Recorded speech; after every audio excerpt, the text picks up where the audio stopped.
Camilla and her horrible history. One ancestor was blown up with barrels of gunpowder, another cut in half by a cannonball, and a third was a notorious sex-mad libertine. Biographer Christopher Wilson unearths our next queen's family tree.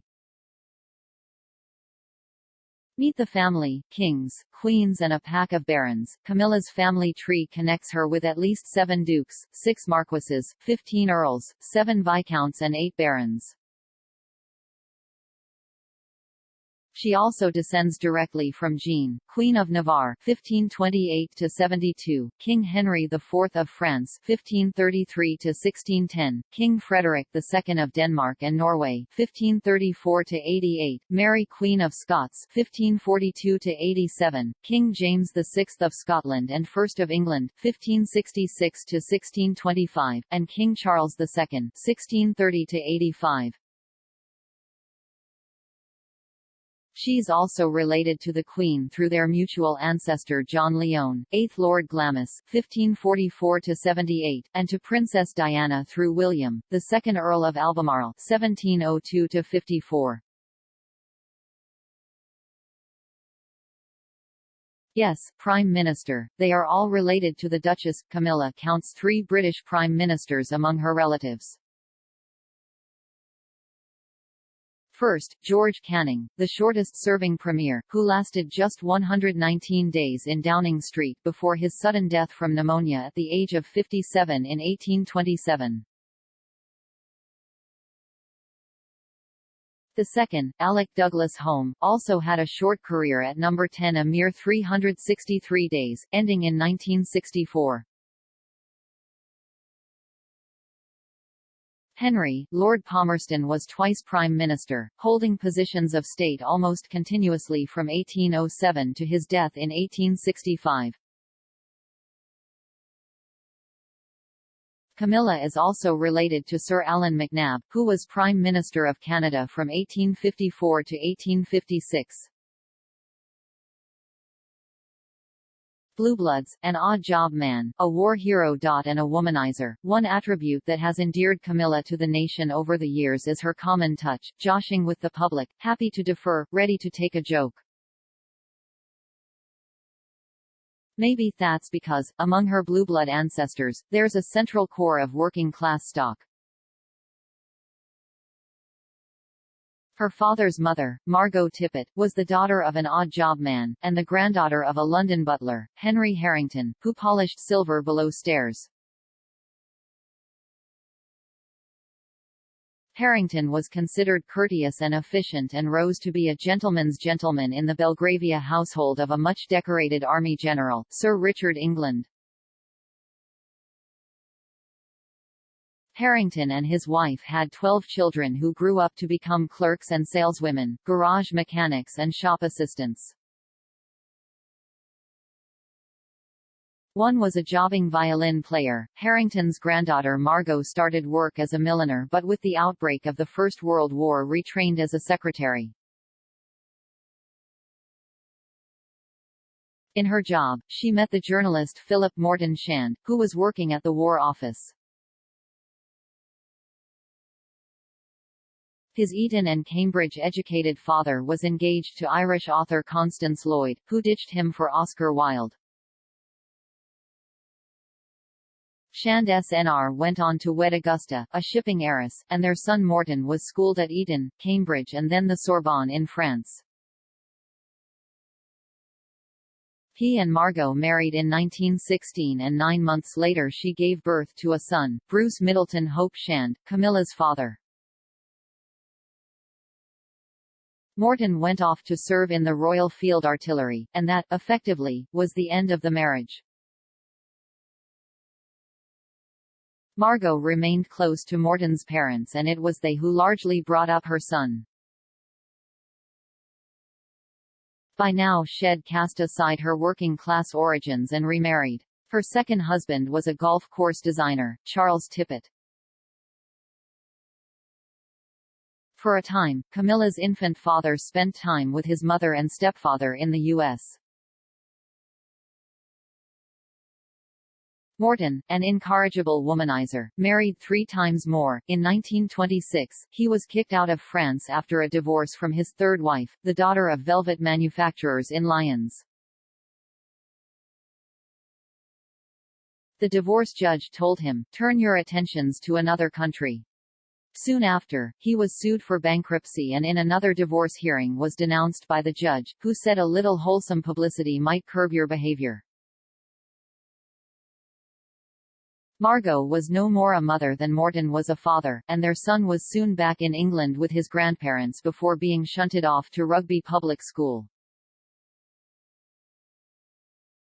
Bruce Shand grew up to be admired by all who knew him, and during the Second World War he won the Military Cross twice before being interned in a prisoner of war camp. On his release, he married Rosalind Cubitt. It's long been rumored that Rosalind's mother, Sonia, may have been the daughter of Edward VII and Alice Keppel, Camilla's great-grandmother. Indeed, Camilla is said to have introduced herself to Prince Charles with the words, "My great-grandmother and your great-great-grandfather were lovers, so how about it?" Keppel was a mistress of the king and a question mark hangs over the paternity of Keppel's second daughter Sonia, Camilla's grandmother. If Sonia really was Edward VII's daughter, it means Camilla is a second cousin once removed of Prince Charles. Off with their heads. Camilla's ill-fated relatives, an alarmingly large number of Camilla's ancestors died a violent death. Lord Darnley, married to Mary Queen of Scots and himself a contender for the English throne, was murdered, aged only 20, in February 1567. Darnley was blown up with several barrels of gunpowder in a house in Edinburgh where he was staying while apparently battling syphilis.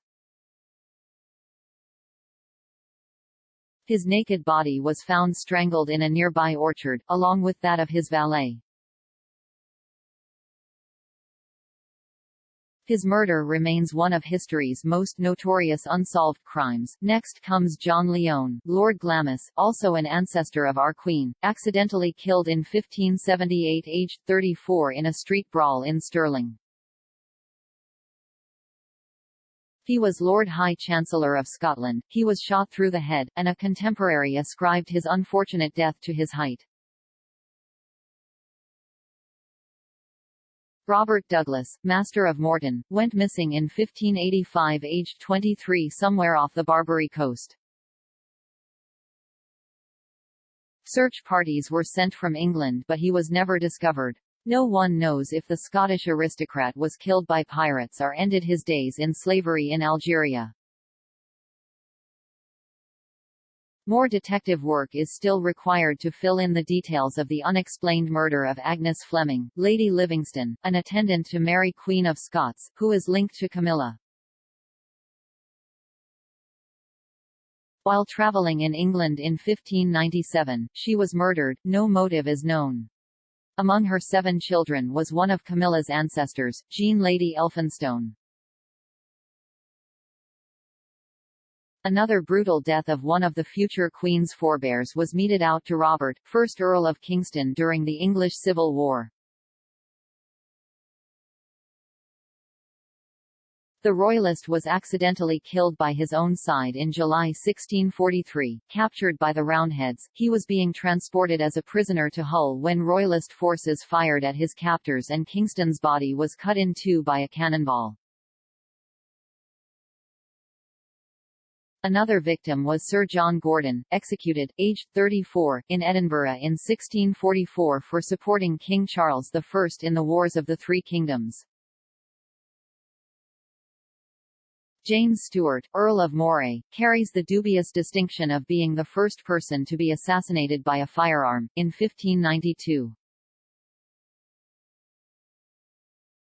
He was shot by a supporter of Mary Queen of Scots. Finally, another Civil War victim was Sir John Hotham, who married 5 times and had 16 children. He had backed the parliamentarians against the crown, but was accused of treachery and executed with his son at Tower Hill. Erotic writer behind the word sadism. A much-discussed kind of notoriety is attached to the writer and philosopher the Marquis de Sade, Camilla's relative through a 17th-century forebear, Sebastian, Baron de Plouoc. One of the most notorious figures in literature, de Sade's works concentrated on sexual violence, suffering, perverted sex, crime and blasphemy. The word sadism derives from his name. Among his works was the 120 Days of Sodom. De Sade spent 32 years in various prisons and an institution for the insane, but defiantly continued to write his erotica, dying in an asylum aged 74 in 1814. Founder of Marxism, somewhat improbably, Karl Marx and Camilla are related through a 17th-century Scottish aristocrat and politician, Sir Robert Campbell of Glenorchy. The man whose writings encouraged the working classes to revolution and led to the birth of communism lived in exile in London for decades, having found that his theories were unacceptable in the land of his birth, Germany. While in England, Marx attracted the interest of Queen Victoria's daughter, Princess Victoria. That curiosity was answered in a letter sent to her from a Scottish politician, in which he described Marx as speaking about her several times with due respect and propriety despite expressing plenty of acrid and dissolvent criticism of others he abhorred. The slave trader who showed no compassion. Like all families, Camilla has a controversial relative, Captain Samuel Bonham, a naval officer who became a notorious slave trader in the 18th century. In 1733, Bonham's slave galley, the Sarah, sailed to America loaded with gold, elephant tusks and 408 slaves. By the time it reached port, only 167 slaves had survived the 4,000-mile journey. Professor Jonathan Cadden of the Thurrock Museum, situated near the palatial mansion Bonham built from the proceeds of slavery, said in 2007, "Many will feel uncomfortable with the fact that Bonham traded in human lives, but at the time he was a respectable member of the community. He would have regarded the slaves simply as goods. He had no compassion for them as at the time they were regarded as a sub-human species." Neither was Bonham above milking the system. When another of his galleys, the Anne, was captured by pirates, he demanded compensation from the British government. 9 years later his case still went unanswered.